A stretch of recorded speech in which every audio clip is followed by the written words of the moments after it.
हरियाणा में हो रही कड़ाके की ठंड का फसलों व सब्जियों पर पड़ा असर। डीडीए करमचंद ने कहा, फसलों व सब्जियों को बचाने के लिए किसान ठंड में करें कुछ जरूरी काम। हरियाणा में इन दिनों कड़ाके की ठंड पड़ रही है। कई जिलों में पारा 7 डिग्री सेल्सियस से नीचे आ गया है। लगातार कई दिनों से धूप नहीं निकल रही। इसका असर अब फलों व सब्जियों पर दिखने लगा है। जहां गेहूं की फसल को इसका फायदा होगा तो वहीं टमाटर खराब हो रहे हैं, तो कहीं प्याज की फसल बर्बाद हो रही।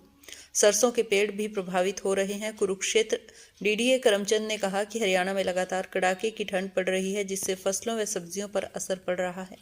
उन्होंने कहा, इस ठंड में गेहूं की फसल को फायदा हो रहा है, तो वहीं सब्जियां जैसे टमाटर, प्याज व अन्य सब्जियों पर इसका असर पड़ रहा है। उन्होंने किसानों से अपील की है, इन दिनों कुछ जरूरी काम करें। कड़ाके की ठंड में फसलों में हल्की सिंचाई जरूर करें, जिससे ठंड का असर कम होगा। और सब्जियों के आसपास कबाड़ आदि जलकर धुआं करें, उससे भी सब्जियों पर ठंड का असर कम पड़ेगा। देखिए, जो मौसम में दिन और रात के टेम्परेचर में बहुत अंतर है। इस समय रात का टेम्परेचर बहुत कम है और दिन में कुछ गर्मी होती है थोड़ी बहुत, लेकिन कोहरे का भी साथ साथ प्रकोप जारी है और धुंध का भी। तो इसमें मैं किसान भाइयों को सलाह देना चाहता हूं कि अपनी फसलों की लगातार निगरानी करते रहें। हालांकि ये जो मौसम इस समय चल रहा है, कणक की फसल के लिए बहुत बढ़िया है, क्योंकि जितनी ठंड पड़ेगी कणक की बढ़वार रुकेगी, और जैसे बढ़वार रुकेगी तो नीचे से फुटाव स्टार्ट होगा, और जितना फुटाव बढ़िया होगा उतनी पैदावार अच्छी होगी। लेकिन सब्जियां और फलदार पौधे, हमारी जो चारे की फसलें हैं, उसके लिए जो मौसम ठीक नहीं है। तो इसमें मैं आप सबको सुझाव देता हूं कि आप दोपहर बाद, शाम के समय इन फसलों में हल्की सिंचाई रखें। और यदि ज़्यादा पाले का असर आपको चारे की फसल पर विशेषकर दिखाई देता है, तो सुबह सुबह आप बिल्कुल ताज़े पानी का ट्यूबवेल चलाकर उसका स्प्रे कर सकते हैं। इससे पाले का असर कम होगा।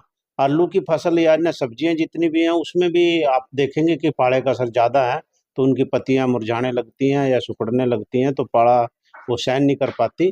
तो आप 500 ग्राम सल्फर प्रति एकड़ 200 लीटर पानी में सुबह सुबह स्प्रे कर सकते हैं। इससे हमारी जो फसल है उसमें कुछ गर्माहट पैदा होगी और वो इस पाले को सहन करने की क्षमता उसमें हो जाएगी, तो ये भी ठीक रहेगा।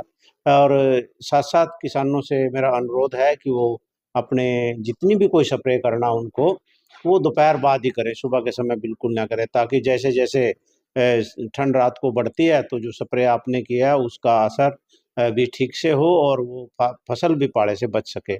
और अपने खेतों की लगातार निगरानी करते रहें, देखें कि कहाँ पर पाले का असर है, कहाँ पर नहीं है।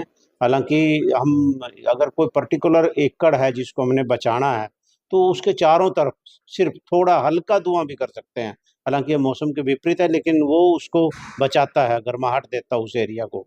तो यदि सब्जियों वाली फसलें कहीं हैं तो हल्का वहाँ पर धुआं भी कर सकते हैं थोड़ा सा। जैसे तो सरसों की बात करें। हाँ, सरसों की फसल के लिए कोई नुकसानदायक अभी तक नहीं है। अभी आगे आगे बढ़ेगा तो फिर नुकसान हो की संभावना हो सकती है। तो उसमें भी मेरा सुझाव है कि हल्का पानी लगा सकते हैं। यदि सरसों में अभी तक किसी ने भी पानी नहीं लगाया है, तो शाम के समय एक सिंचाई जरूर कर दें। इससे फर्क पड़ेगा, पाले को सहन करने की उसमें शक्ति आएगी फसल टमाटर में। की खेती को लेकर कई किसान धुआं करते हैं और पराली टमाटर के पौधों पर डालते हैं। इससे फायदा हाँ, बिल्कुल, बिल्कुल फ़ायदा। मैंने पहले जैसे कहा कि टमाटर का अगर खेत है तो उसमें पाले का असर ज़्यादा दिखाई देने लगता है। उसके चारों तरफ डोरों के आसपास थोड़ा-थोड़ा कोई भी कुराल डालकर आप धुआँ कर सकते हैं और पराली से उसको ढक सकते हैं। और सुबह-सुबह आप उसको स्प्रे भी कर सकते हैं ताज़े पानी का। दवाइयों का स्प्रे बिल्कुल ना करें, ताज़े पानी का स्प्रे करेंगे, उसी से फ़र्क पड़ जाएगा। भरपाई भावांतर भरपाई योजना भी हाँ, ये बागवानी विभाग से ज़रूर मिले। भावांतर भरपाई योजना जैसे पोटैटो पे और अन्य फसलें जितनी उन पे चल रहा है, तो आप डेली का जो रेट है उसके अकॉर्डिंग उसकी जे फार्म ले लें और अपने पोर्टल पर उसका पंजीकरण जरूर कराएं। और बागवानी जो विभाग है हमारा, उससे इसके बारे में संपर्क जरूर कर लें, ताकि आपको समय पर भावांतर भरपाई योजना का लाभ मिल सके।